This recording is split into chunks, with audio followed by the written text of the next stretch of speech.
was teaching as he made his way to Jerusalem. So he knows where he's going. He's going to a very serious end.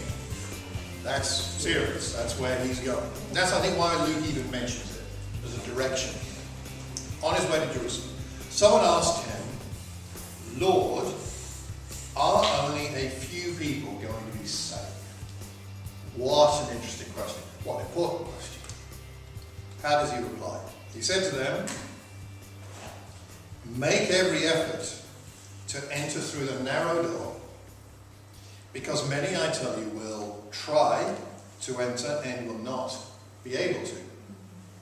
Once the owner of the house gets up and closes the door, you will stand outside knocking and pleading, Sir, open the door for us. But he will answer, I don't know you, or where you come from. Then you will say, we ate and drank with you, and you taught in our streets, But he will reply, I don't know you, or where you come from. Away from me, you evildoers. There will be weeping there, and gnashing of teeth, when you see Abraham, Isaac, and Jacob, and all the prophets in the kingdom of God, but you yourselves thrown out.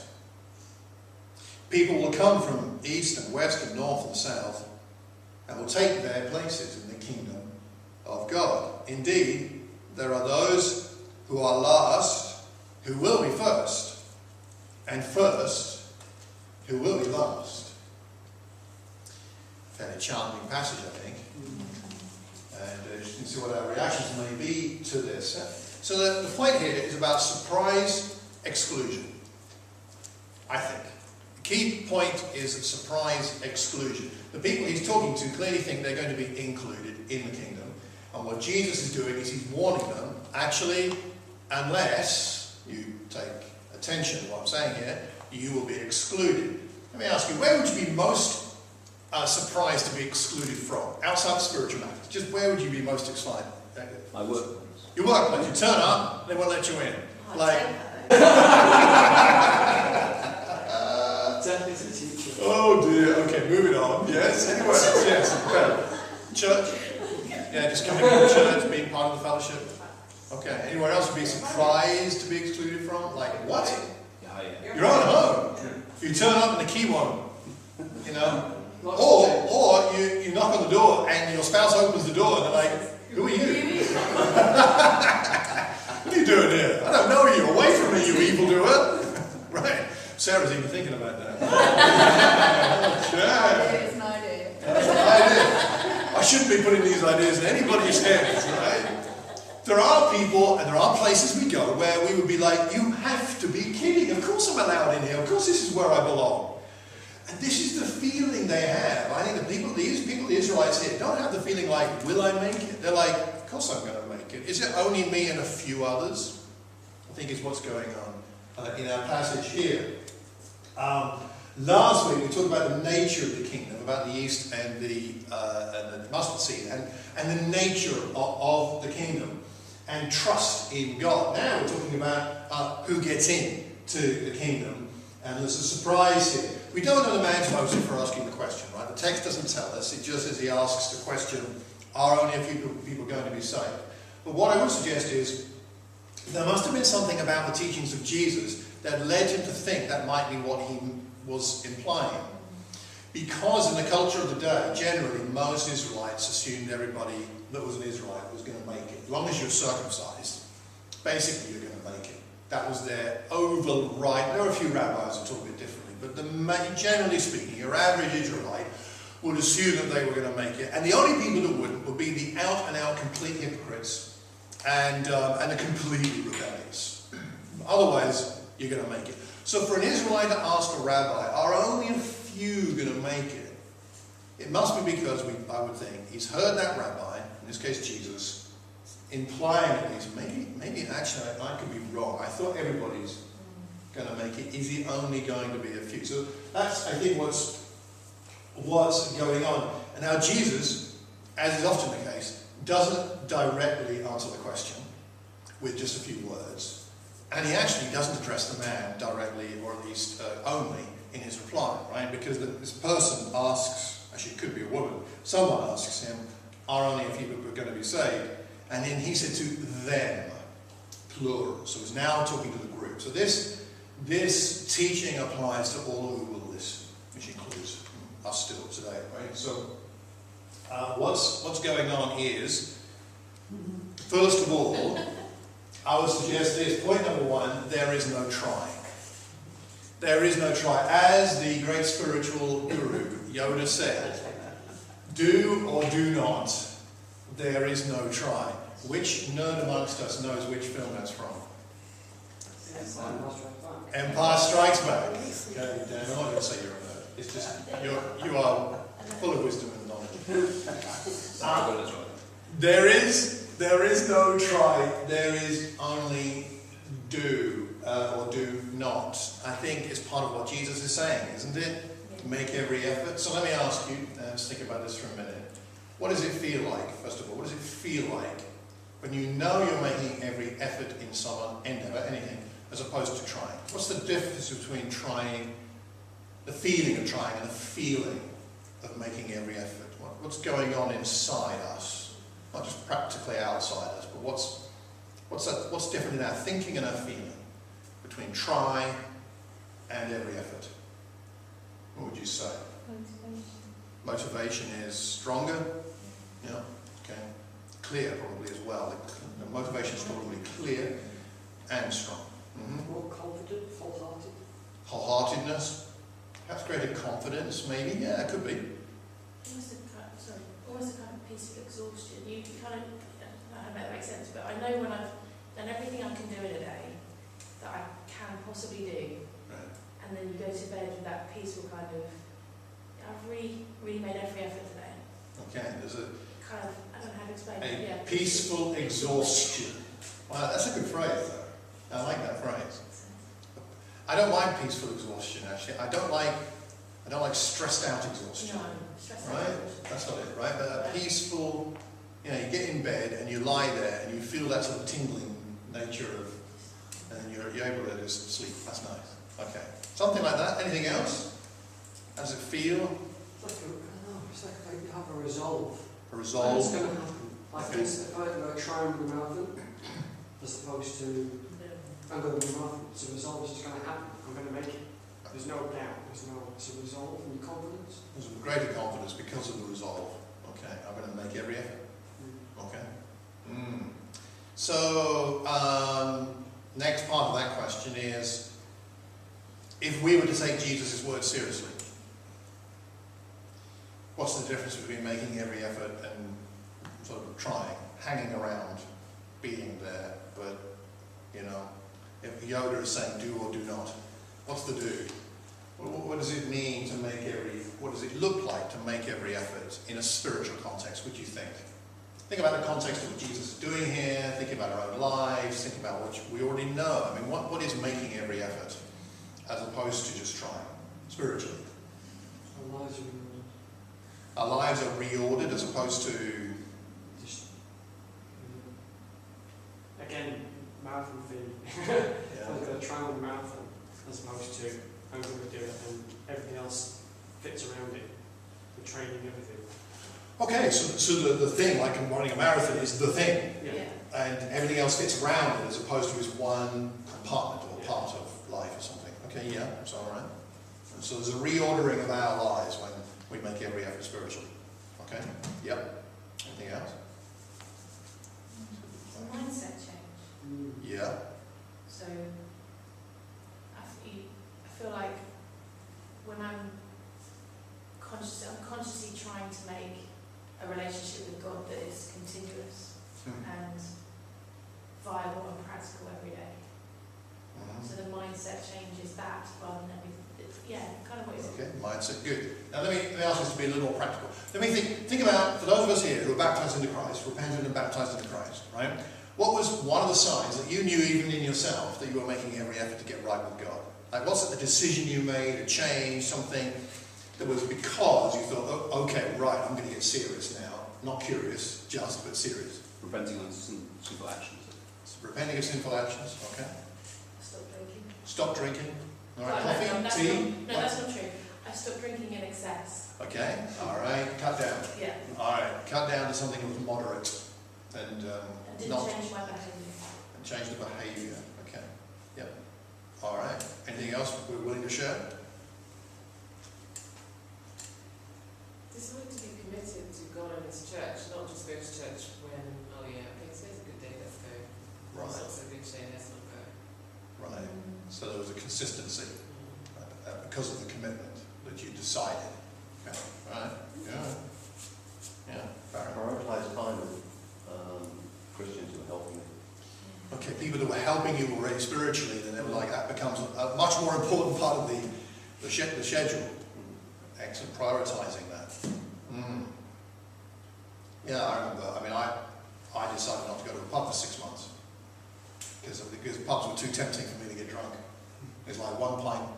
I couldn't do 1 pint.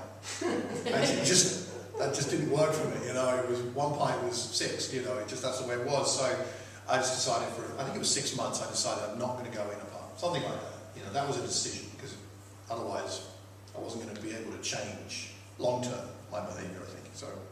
Yeah. Anything else? I remember just, oh sorry.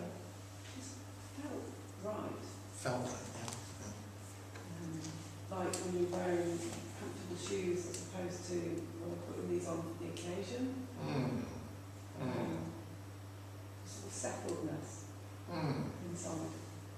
Change of clothing. I mean, that's a biblical image, isn't it? You know, we're clothed with Christ in baptism, Galatians 3. So there's that kind of change. It's comfortable. This is, it's the well-fitting yoke idea that Jesus talks about. This fits, this works. Yeah, okay. Yeah. I think making every effort is just a decision in the end, isn't it? This is the pie chart according to Yoda. There is do and there is do not. There is no try. This is it.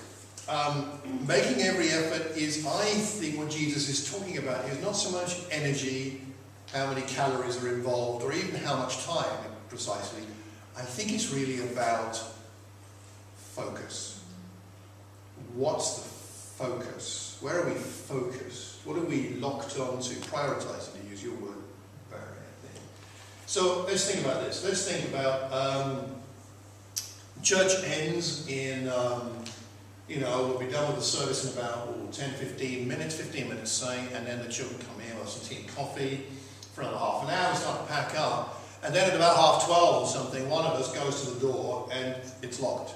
We can't get out. In fact, all these doors, so suddenly, who knows how, I did contemplate actually physically doing this, but it would have been memorable, but possibly slightly dangerous and actually possibly illegal. So it's something that actually practically. But imagine we finished our tea and coffee and it's time to go. Okay, and actually the toilets are out there as well. We can't get in the toilets, and some of us need the loo. Some of us have got things to do this afternoon. We've got guests coming for lunch. We've got things to get prepared for work or school for Monday, but the doors are locked. How much effort are we going to make to get out? We'll make some effort. I mean, and eventually we'll figure it out, right? We'll make some effort. But I would suggest this, that though that would be a situation in which we would make efforts to get out, I think it would be very different if a fire was lit in this room and the place was burning down and the doors are locked. Then what kind of focus do we have? Certainly we would make a lot more effort. We would risk injury to break a window or something to get out, right? But even more than the physical effort, we would be completely focused. It wouldn't be, it's a nuisance. It would be, we're getting out of here or we're going to die. I think that's the kind of focus we're talking about. You can take it even at another level. Let's say we're on the outside and we're locked out, but your child is inside in the burning room.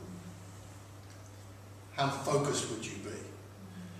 Would you be thinking about anything? You wouldn't be thinking about work tomorrow. You would not be thinking about lunch. You would not be thinking about anything other than the thing that was most important, which is my child's in a burning room, the doors are locked, I'm getting in there. I'm making every effort. And I think this is what Jesus is trying to get across. It's about focus. It's about deliberately Because we're distracted by so many things in our lives, and that's understandable. There are things to do, but are we focused on the main thing? And we deliberately put aside the things that distract us. What does it talk about in the scriptures about it? The pleasures, the worries of the world, the things that do distract us. It takes considerable effort to escape the gravitational pull of sin, and the gravitational pull of the world, and the gravitational pull of the things that worry us and give us pleasure. When our eyes have been taken off the correct focus of our lives, I think some of this is what's going on. It's more about focus and energy. Many are curious, not that many are serious. It's part of what's going on here. The narrow door. He says the door is narrow. Many will try to enter and will not be able to. There's a narrow door from the streets of Dublin. Up some steps there. Can you imagine one person trying to get in? No, a bit of a challenge, but okay. Can you imagine a crowd pressed up against that wall and that door, all trying to get in? It's the image Jesus leaves us with of those who don't go in while the door is open. If the door is open, we all get in. If the door is shut, we do not. It's a focus thing again. I think the door is open for a long time. You can read this parable of the story in different ways. You can look at it as being a great blessing of compassion, or you can look at it as being, no, it's not fair, Jesus. A narrow door, and it's going to be shut, and there are going to be people outside. That's not fair. But I think it's important to bear in mind that first of all, Jesus is telling us there is a door, and of course he is the door, is the point, and he's available, and he's holding it open. It's open, and it's been open a long time. I mean, when you hold a door open, like, that one doesn't have a handle, does it? Okay, so, this one have a handle? Yeah, okay. So here we have a door, and being held open by me. Hello, everybody. So, let's say I'm holding the door open, and you're all welcome to go through the door into eternal life and paradise. It's going to be awesome. And there we go, and I'm holding the door. Now, I don't mind holding the door for a couple of minutes. Maybe even 5, but I don't want to be holding the door all day. And you're all sitting there, and it's like there's a feast out there, there's a banquet, it's all good, and you can even hear people on the other side go, yeah, it's great, we're having a good time, nice food, and it's fantastic, and it's eternal life, and it's forgiveness of sins, and it's all through here. By the way, here's the door, and I'm here for a day, and you're inside, we're inside. It's like whatever, we'll get around to it. Or I'm here on Monday. I'm still here. I'm all night standing here. And then Monday and Tuesday and Wednesday and Thursday and Friday and a week and a month and a year and a decade and a lifetime. Hold the door open. Say, come on. And they were like, we'll get around to it. I think this is what Jesus is saying is I've got the door and I'm holding it open. And here we go, folks. And the feast is there. Abraham and Isaac and Jacob. I mean, the feast is there. The prophets. And the door will shut at some point, right? God's given us a lot of time. All of us sitting here have had a long time. Some of us are younger than others. I was at this retreat, as I told you, and I was a bit disturbed to find that Tokes, Shirulu and I were the oldest 2 men there. So we sat in front, we had this photograph taken of everybody, Andrew did, and we put all the oldest people in the chairs. The younger people stood behind them. So there's me and Tokes, we lined up on the front row in order of age. I said, let's do it in order of age, thinking I would be far way down there. So there's Tokes, who's a year older than me, and then there's me, and then it was, who was next? Charles Aliku, then Mohan, then Tim Dannett, and then maybe Mike D'Souza and somebody else. And so I'm sitting there next to Tokes, like, okay, we're the old men here. And, but, however many years we're given a long time to go through that door. It's a grace thing. We're given much grace. The door will shut. It'll shut for each of us. Eventually it will shut with death. Death will shut the door. For the Israelite nation, the Roman Empire shut the door, you could say, when the temple was destroyed in AD 70. Doesn't mean Jewish people can't be right with God, but the nation, that was it. The door shut. It's part of what Jesus is warning them about here, even though it's many years before. Go through the door while it's still open. As Jesus is telling us here, time flies by. Many are curious, but few are serious. Just to finish off, the whole point is about knowing Jesus. The whole point is about having a relationship with him. That's how aim. Knowing Jesus is the aim here. That's what he wants. He wants us to have a relationship with him. They say, the people outside the door, we ate and drank with you. You taught in our streets. I mean, you were in our neighbourhood. You were in Croxley on Links Way. You were in West Watford. You were in Leavesden. You were in Cheshire, etc. And we were there. I mean, and we ate and drank with you. I mean, we had a coffee in Nero's together. Don't you remember that Thursday? There's association, but association is not qualification. Association with somebody does not mean that you really know them. Knowing someone is different from just being around them, isn't it? We're around lots of people, but we only really know a few. Really. The saved, those who make it, are not making it because they're in a church or because they grew up in a Christian family or because they know the Bible. They're there because they've taken Jesus seriously in relationship and made every effort and entered through the narrow door. That's what they have done. It's different. It's different from just trying. Many are curious, but not many are serious. He says, I don't know you. That was the key. He doesn't say you haven't prayed enough, or you haven't read the Bible enough, you haven't given enough money. He just says, I don't actually know you. I wish I did, I think, but I don't. So, no. That's not, knowing him is the point.